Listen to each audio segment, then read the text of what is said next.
Good evening and welcome to tonight's meeting of the Commonwealth Club of California, the place where you're in the know. Find us on the internet at commonwealthclub.org. I'm Corey Johnson, Bloomberg West editor-at-large and moderator for today's program. It's my pleasure to introduce today's special guest, Robert Shiller. Robert Shiller is a Yale economist. He's won a slew of Economist awards, widely quoted, widely admired, one of Bloomberg's 50 most important people in finance, yada, yada. But there's an important reason we listen to Robert Shiller. He's an amazing ability to see problems coming down the road. And if you listen to Robert Shiller, you could have avoided a lot of those problems. Maybe you could have made a little money in the process. What kind of problems? Well, how about the problematic belief that the market's efficient, that everything bad and good is already priced into the market or the price of any given stock? Shiller pierced that whole idea back in the early 80s before most of us had heard about it or seen what Warren Buffett could do to squeeze value out of the supposedly efficient markets. In the late 80s, he proved through behavioral finance that the market was likely to be much more volatile and emotional than any rational calculation might suggest, in some ways predicting the crash of 1987. Not done in the late 80s and late 90s, explained why the dot-com bubble had to pop, predicting the March 2000 market crash in his best-selling book, Irrational Exuberance. And for all that, Shiller is probably best known for calling the overinflated housing market. In 2003, he wrote a Brookings paper titled, "Is There a Bubble in the Housing Market?" He was widely mocked for a prediction that housing prices could fall by maybe 50%, but in just about 5 years, they fell 40%, a dramatic fall. So what's happened in the housing market, what's happened in the stock market, the idea of the kind of risks that are out there and can be seen with a careful eye. Robert Shiller's certainly proven that. But his new book is a really interesting take on the potential for finance and the potential for what our society can look like at a time when there's so much fight about who should be taxed, about what the 1% is, about who deserves what they have and how capitalism even works. So Robert Shiller, we're glad to have you join us here at the Commonwealth Club of California.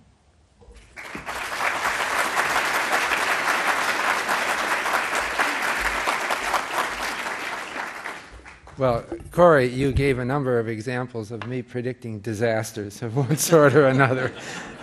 So I'm liking to get out of that mode. I'm not planning to predict any disasters tonight. I think what I want to do is talk from a longer time frame about how we got here and where we're going. I tell my students we have a 100-year horizon. Because young people are going to live 100 years, maybe, or their children will. A lot of changes are coming. And it's hard to write about them and think about them. But the title of my book, Finance and the Good Society, was meant, I don't know how you hear that, but it was meant to have a little tension in it because it seems like an oxymoron. Finance seems to be this evil business that makes the rich richer. And it seems to be opposed to the good society. I've been teaching finance at Yale University for 25 years now. And I also teach to the whole world because my Yale course is on Open Yale and broadcast. You can take my course, by the way. It's online and it's free. I have exams and problem sets if you really want to go the whole way. But I won't grade you. So, but I've been concerned over the years that it almost seems like I'm doing a bad thing. So I feel, because people are so angry about finance today, and it seems evil, I feel a little bit like an ROTC instructor during the Vietnam War. Catherine Rampell wrote an article in the New York Times a couple of months ago based on her asking top universities what fraction of your students went into financial services. And the general answer she got was, for just before this crisis, was something like 25%. She was questioning whether that was too high. The record was Princeton, which had 46% going into finance in 2006.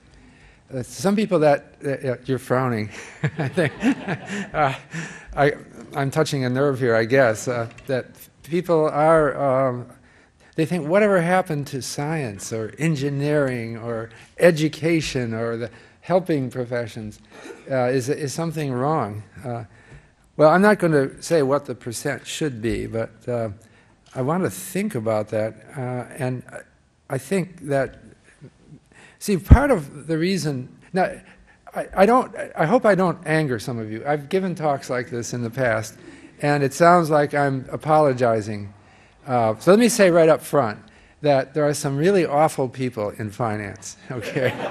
And so, but there are also, the difference is, there are some really awful people in education too. But you don't read about them in newspapers, right? Because they don't get rich doing it. They get lazy, for example. And that's not a good newspaper story.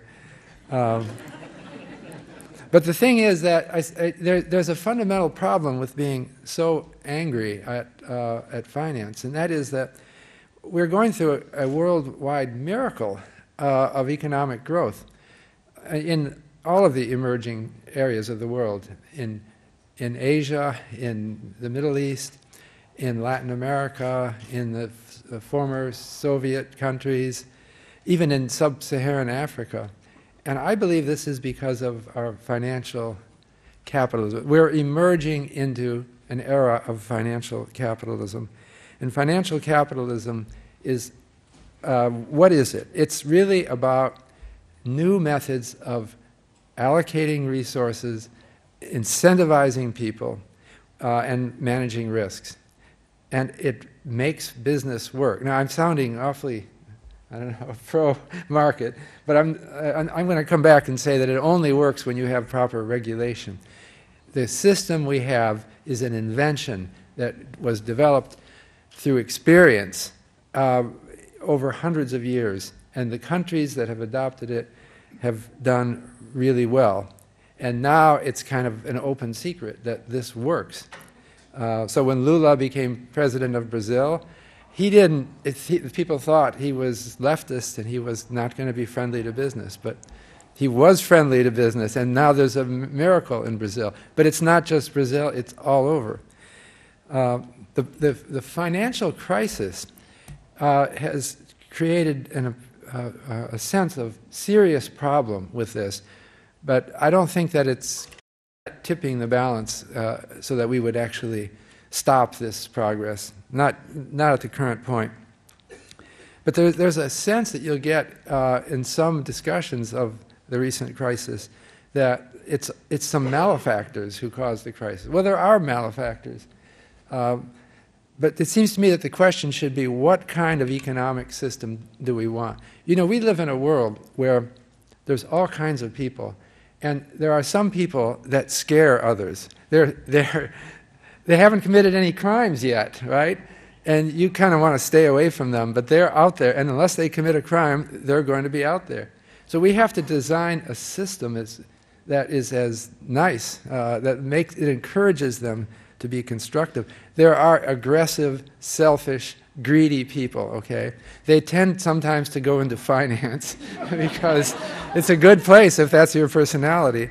Although I tell my students, you might know that if you are sociopathic, don't go into finance because there are rules and regulations and you will be discovered. That's my thing. And so try to go into something that's more benign, my advice. The problem that created this crisis was a couple of things that we didn't understand, and I think we understand better now. One of them was the systemic vulnerability of the whole system. We didn't have data on the interconnectedness of financial institutions. The Dodd-Frank Act is going to provide more data on it, but we didn't have it, and we didn't understand how vulnerable the system was. We got very leveraged. There was a lot of borrowing, inflating asset prices, and not well enough understood. The other thing is that we had a tremendous bubble in real estate markets, and that bubble was not appreciated. That there was The one thing about people, I'm going to talk about human psychology. One of the most striking thing about people is that they can be brilliant.